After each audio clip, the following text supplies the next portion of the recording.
কলকাতার জনপ্রিয় অভিনেত্রী শুভশ্রী গাঙ্গুলী আবারও সমালোচনায়। এবার তিনি মুখ খুললেন ব্যক্তিগত জীবন, মাতৃত্ব আর টলিউডের কর্মসংস্কৃতি নিয়ে। সম্প্রতি এক সাক্ষাৎকারে শুভশ্রী বলেন, দীপিকা পাডুকোন যখন দিনে ৮ ঘন্টার বেশি কাজ না করার দাবি তুলেছেন, তখন তিনি অনেক আগেই মা হয়ে নিজের কাজের সময় ঠিক করে নিয়েছেন। শুভশ্রী জানান, মুম্বাইয়ের মতো টলিউডের এত সুযোগ সুবিধা নেই। এখানকার সবাইকে সীমিত বাজেট আর সময়ের মধ্যে কাজ শেষ করতে হয়। তাই নায়ক, নায়িকা, পরিচালক কেউই দীর্ঘ সময় ধরে আরামে কাজ করতে পারেন না। তবে নিজের অভিজ্ঞতা জানিয়ে তিনি বলেন, আমি কখনো কোনো সমস্যায় পড়িনি। দীপিকার অনেক আগেই আমি মা হয়েছি, তাই কাজ আর পরিবার দুটোই সামলে নিতে শিখে গিয়েছি।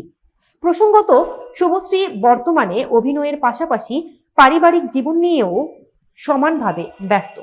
তার কথায়, কাজের সময় নির্ধারণ মানে কাজের গতি কমানো নয়, বরং নিজের ভারসাম্য বজায় রাখা।